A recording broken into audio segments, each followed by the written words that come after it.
हो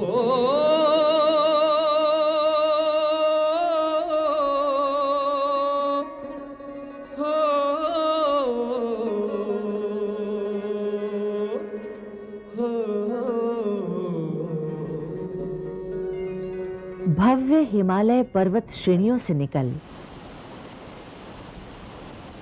अनगिनत नामों से शोभित भारत की उर्वरा भूमि से होते हुए जो बंगाल की खाड़ी में विलीन हो जाती है, वो है गंगा।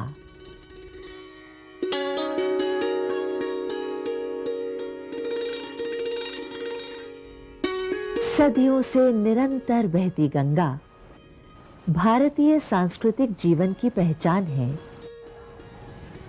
सदा नीरा पावनी गंगा का भारत के इतिहास और संस्कृति से गहरा संबंध रहा है।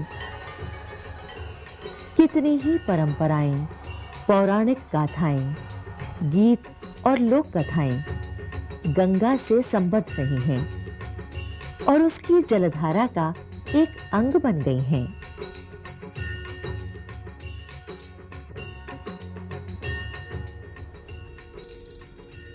गौमुख से गंगा सागर तक लगभग 2800 किलोमीटर लंबी यात्रा तय करती कहीं तीव्र, कहीं मध्यम, तो कहीं शांत रूप से बहती गंगा भारतीय लोकमानस को सदा से ही भिगोती रही है। गंगा त्रिपथगा नाम दिव्या भागीरथी तिचा त्रीन् पथो भावयान्तीति तस्मात् त्रिपथगा स्मृता।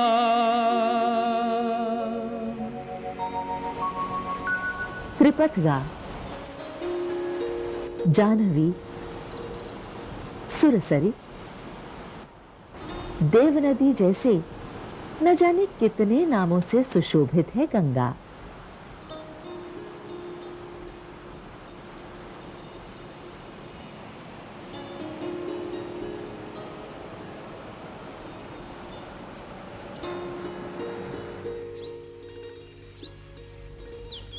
गंगा से जुड़े हैं अनेक पौराणिक आख्यान। प्रचलित कथा के अनुसार राजा सगर के 60,000 पुत्रों को शाप मुक्त करने के लिए कठोर तप करके राजा भगीरथ गंगा को पृथ्वी पर लाए। यह विष्णुपदी शिवमौलि सुता यह भीष्म प्रसू और जहन सुता वह देव निम्नगा स्वर गंगा वह सगर पुत्र तारिणी श्रुता।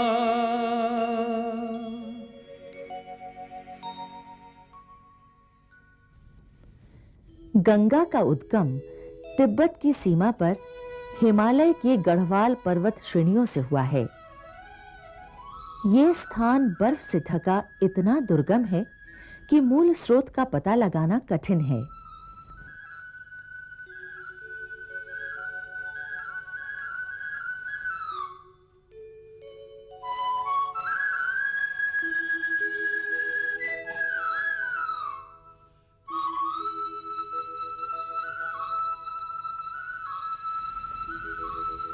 गंगा का उद्गम जहां प्रकट रूप से दिखाई देता है, वो स्थान गौमुख कहलाता है।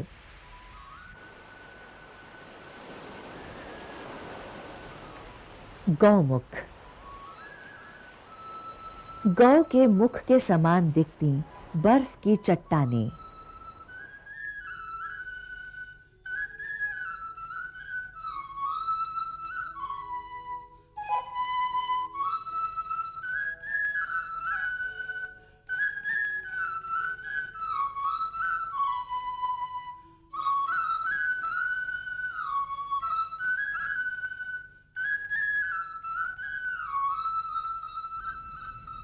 यहीं से आरंभ होती है गंगा की यात्रा।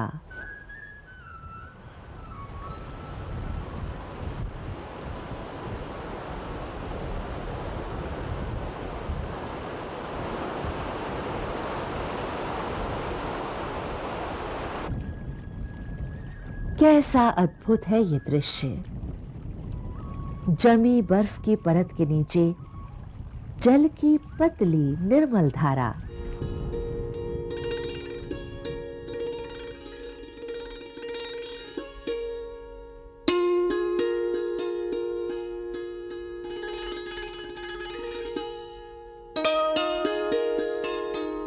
दरारों से टपकती बर्फ की लकीरें,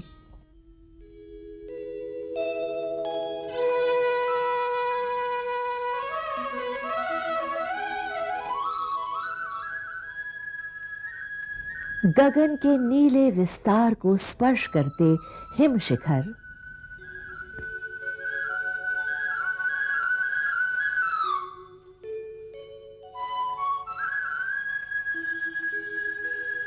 सूर्य की सुनहरी किरणें आकाश को अलग अलग आभा प्रदान करती हैं।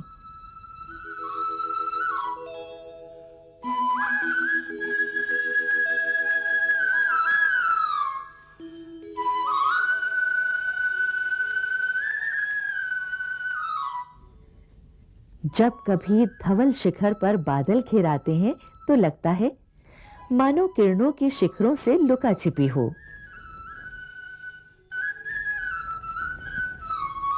मन इस सौंदर्य को अपलक निहारता है। शब्द निशब्द हो जाते हैं। रह जाती है तो केवल अनुभूति।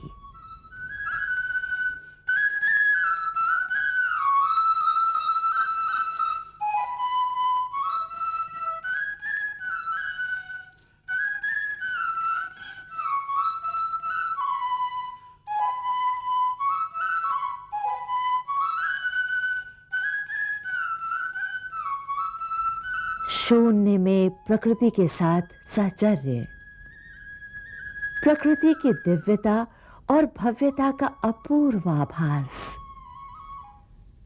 मोह विमोह, अनुराग विराग का संधि स्थल। ये स्थान कहलाता है तपोवन, भगीरथ की तपोस्थली।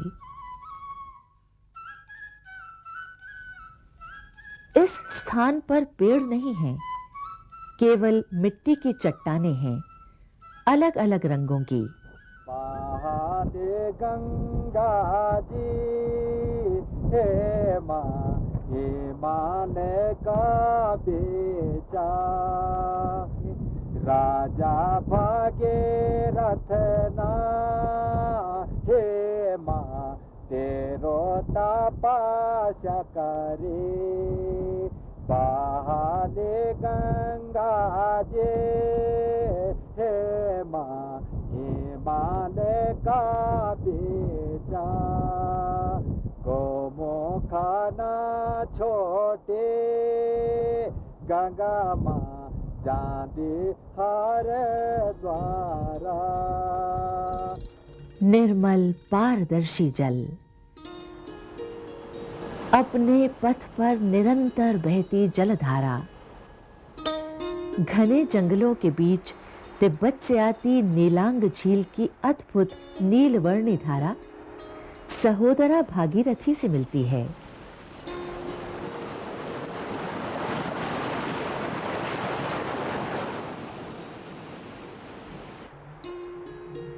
गौमुख से एक बड़ी धारा उत्तर की ओर हिम नदी में आती है। यह है गंगोत्री।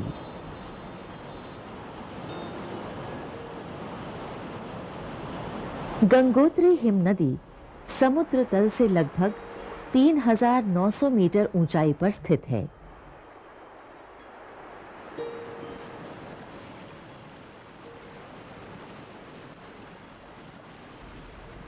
गंगोत्री से भागीरथी संकरी नदी का रूप लेती है। यहाँ ये धारा लगभग 44 फीट चौड़ी और 4 फीट गहरी है, मानो जलप्रपात की धारा हो। पर यहां धारा का वेग बहुत तेज है। गंगोत्री का मार्ग लंबा और निर्जन है। भागीरथी के वेग से उत्पन्न महाशब्द प्रकृति में गूंजता है।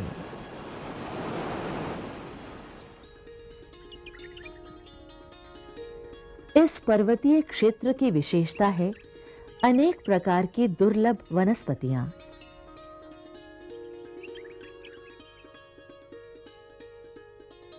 आपने ध्यान दिया होगा, जैसे जैसे ऊपर जाते हैं वृक्ष कम होते जाते हैं। गौमुख पर वृक्ष नहीं है। कुछ नीचे आने पर झाड़ियां आरंभ होती हैं, जिन पर मौसमी फूल लगते हैं। इस स्थान को कहते हैं पुष्पवासा। कुछ और नीचे आने पर भोज वृक्षों के घने जंगल मिलते हैं। यह स्थान कहलाता है भोजवासा।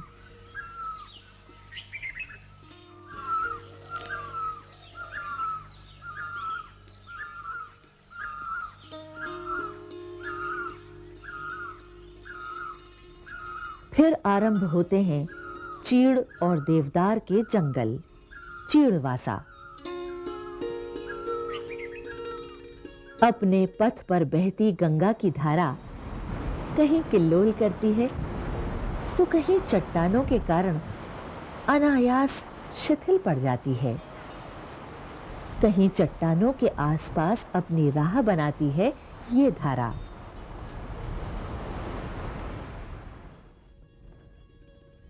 यहां प्रकृति अपने प्रखरतम रूप में जन जन के इस विश्वास को और गहरा बनाती है कि उसके उपास्य का निवास यहीं है, यहीं कहीं।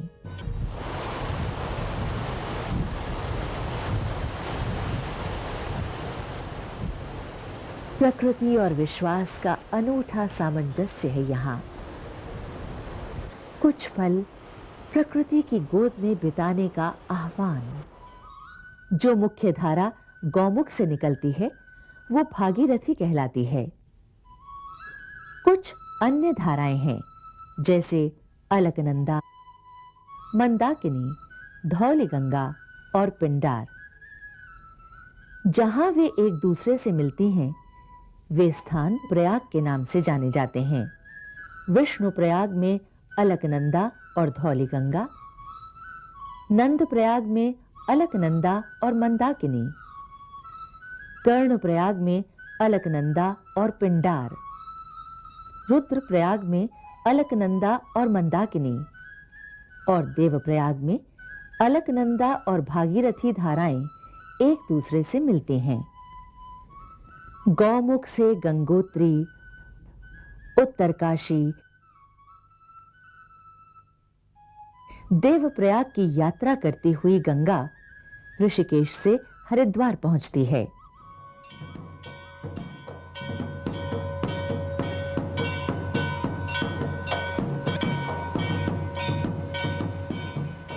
यह है गंगोत्री मंदिर जो भागीरथी के तट पर है, जिसे 18वीं शताब्दी में गोरखा कमांडर अमर सिंह थापा ने बनवाया था।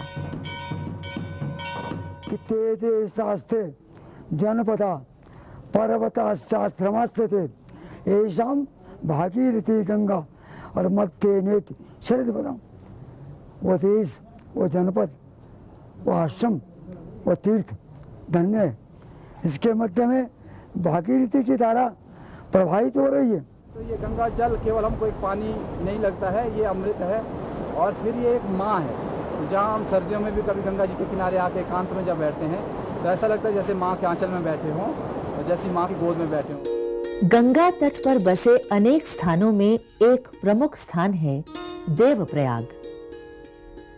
समुद्र की सतह से लगभग 600 मीटर ऊंचाई पर बसा भारत का प्राचीन तीर्थ देवप्रयाग अलकनंदा और भागीरथी धाराओं का संगम।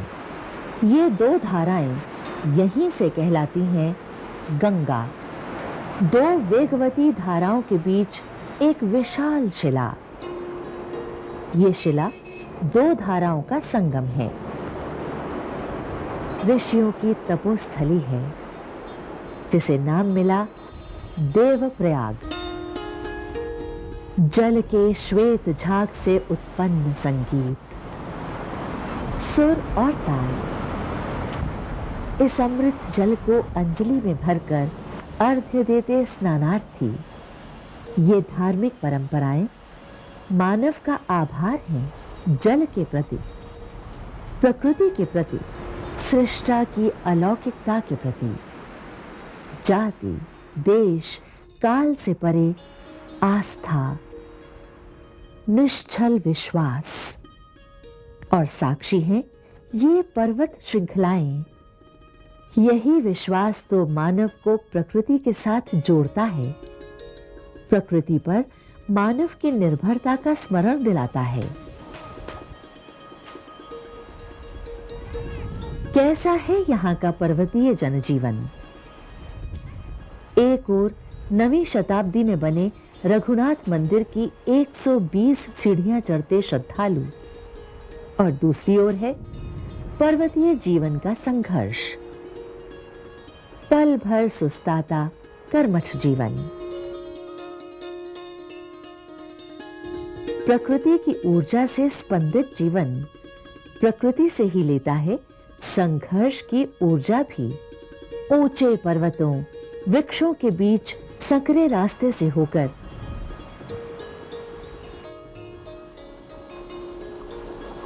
छोटे छोटे झरनों का पानी समेटती अपने पथ पर आगे बढ़ती गंगा धारा दो घाटियों के बीच पतली और सर्पाकार दिखाई देती है।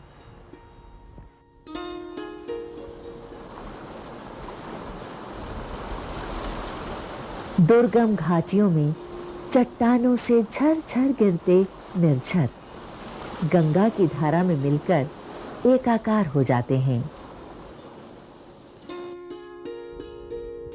अरण्यों, पहाड़ों के बीच बसे उत्तरांचल के छोटे छोटे गांव, सीढ़ीदार खेत, इन सब की जीवनदायिनी है ये गंगा। तट के दोनों ओर के खेतों को सींचती।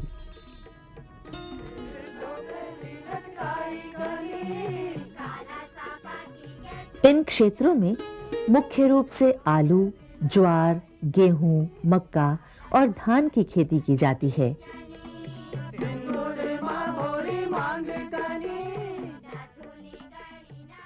भेड़ बकरी पालन और कृषि आजीविका के साधन हैं।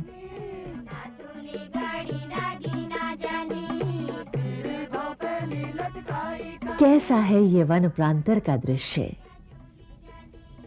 एकांत सौंदर्य में झलकता जीवन, विषमताओं में भी कितना जीवन।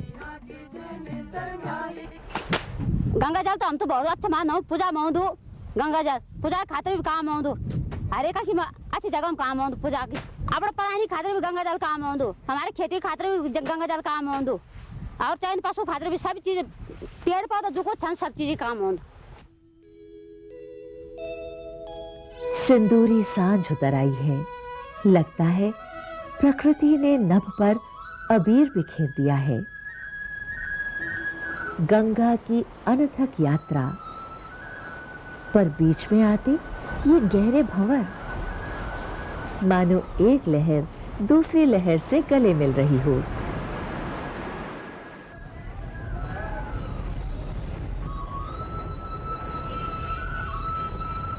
अगला पड़ाव है उत्तरकाशी नगर। मान्यता है कि स्वयंभू है शिव यहाँ। स्वयं प्रकट हुआ शिवलिंग।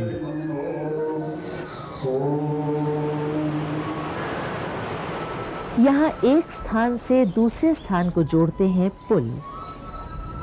ये विशेष पुल रस्सियों से बने हैं। यही हैं यहाँ की सड़कें। यहाँ भी जंगलों की अपार संपदा है।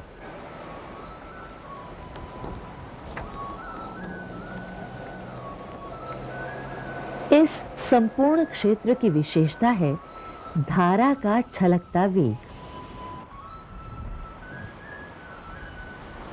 गंगा तट पर बने अनेक मंदिर, ये मंदिर अधिकतर यहीं के पत्थर के बने हैं। लकड़ी पर नक्काशी भी है। इनके शिल्प की विशेषता ये है कि लकड़ी और पत्थर लोहे की सलाखों से जोड़े गए हैं। ये इतने सुदृढ़ हैं कि भूकंप की आशंका वाले हिमालयी क्षेत्र में भी शताब्दियों से खड़े हैं। विविध प्रकार की वनस्पतियों के वैभव से संपन्न है हिमालय का पर्वतीय क्षेत्र। जंगलों, चट्टानों के बीच से बहती गंगा अपने साथ अनेक प्रकार के खनिज और औषधीय तत्व समेट लेती है, जो गंगा के जल को विशेषता प्रदान करते हैं। गंगा जल पर हो रहे अनुसंधान बताते हैं कि इस जल में कुछ ऐसे खनिज तत्व और सूक्ष्माणु हैं जो अनेक प्रकार के प्रदूषण को नष्ट करने की क्षमता रखते हैं। हिमालय से निकलने वाली नदियों के औषधीय गुणों की पुष्टि प्राचीन ग्रंथों में भी है। अथर्ववेद में स्तुति की गई है। हिमवतः प्रस्रवन्ति सिन्धौ समः संगमः आपोहम अस्यं तद्दैवीर्दहन् हृद्योत भेषजम्। गंगा तट पर बसा एक प्रमुख तीर्थ स्थान है ऋषिकेश। वेगवती गंगा पहाड़ों को पीछे छोड़ती यहाँ समतल धरती पर उतरती है। यहीं से आरंभ होती है इसकी विशालता। धाराओं के वेग के कारण लगातार चट्टानें टूटती रहती हैं। धाराएं अपने साथ सदियों से मिट्टी बहाकर लाती रही हैं। इस मिट्टी के जमाव से बना है विशाल गंगा मैदान, जो अत्यंत उपजाऊ है, जहां निवास करता है भारत की जनसंख्या का एक बड़ा भाग। गंगा हजारों हेक्टेयर भूमि की सिंचाई करती है और इन मैदानी क्षेत्रों को उपजाऊ बनाती है। ऋषिकेश और यहाँ का प्रसिद्ध लक्ष्मण झूला, संतों महात्माओं की आश्रय स्थली। कितने ही आश्रम, मंदिर, धर्मशालाएं हैं यहाँ। धार्मिक प्रवचनों का आयोजन स्थल, आध्यात्मिक सत्संग का केंद्र।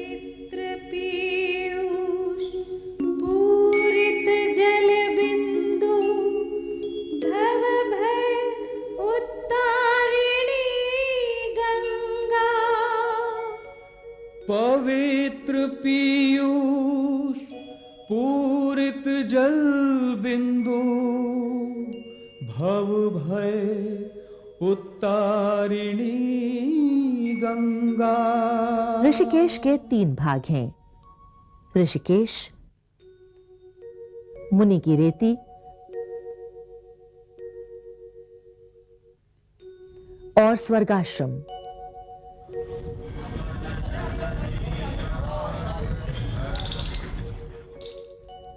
मुनि की रेती के मध्य चंद्रभागा नदी गंगा से मिलती है। ऋषिकेश के कुछ ही आगे है हरिद्वार, हरि का द्वार।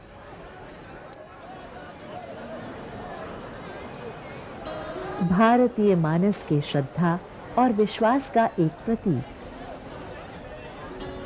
यहीं से गंगा मैदानी भाग में प्रवेश करती है। गंगा के किनारे संपन्न होते हैं कितने ही अनुष्ठान, कितने कृत्य। गंगा के जल से गंगा का अभिसिंचन।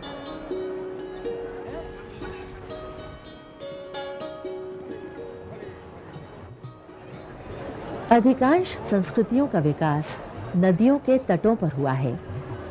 अतः नदियों के प्रति भक्ति भाव हमारी संस्कृति की विशेषता है। स्नान करने वालों के गीले पैरों से भीग उठती हर की पौड़ी।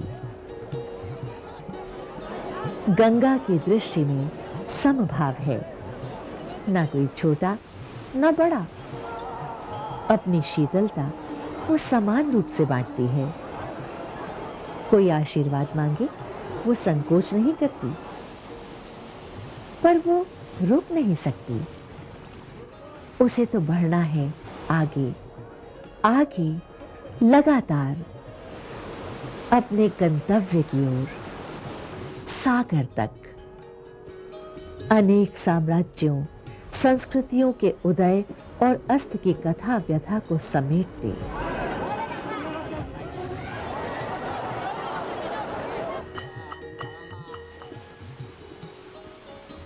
संभवतः मानव संभाल नहीं पा रहा है गंगा की निर्मलता को। हरिद्वार तक आते आते पर्वतीय निर्मल गंगा खो रही है अपनी स्वच्छता, निर्मलता। गंगा मात्र नदी नहीं, भारतीय संस्कृति की पवित्र धारा भी है।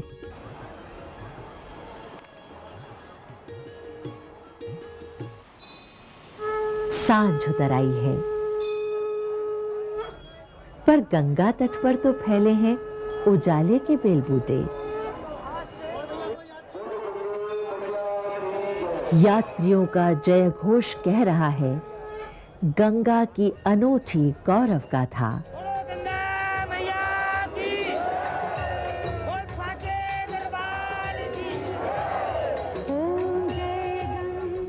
शतमुखी दीपाधार दिशाओं में ज्योति का आलोक भर देते हैं। लोक में आलोक और आस्था के असंख्य दीप जल उठते हैं। ज्योतिर्मय हो उठता है गंगा तट। गंगा एक अनिर्वचनीय अलौकिक अनुभूति है, जो स्वयं जीवन भी है और जीवन से जोड़ती भी है। हम ना तो उसकी उपेक्षा कर सकते हैं, ना ही उसकी अवहेलना, क्योंकि वो तो जीवनदायिनी है। मानव अपने अस्तित्व के लिए निर्भर है जल पर। यही हमारी गंगा, सदा नीरा गंगा, आगे जाकर जनजीवन का स्पंदन बन जाती है। भारतीय संस्कृति की प्राणधारा, साहित्य की स्वतस्विनी, लोक जीवन की भावधारा। ये हमारे हित में है कि इसकी निर्मलता बनी रहे। मैदानी धरती को उर्वरा बनाती, हमारी तृषा बुझाती गंगा यूं ही बहती रहे, निरंतर, लगातार, अनवरत।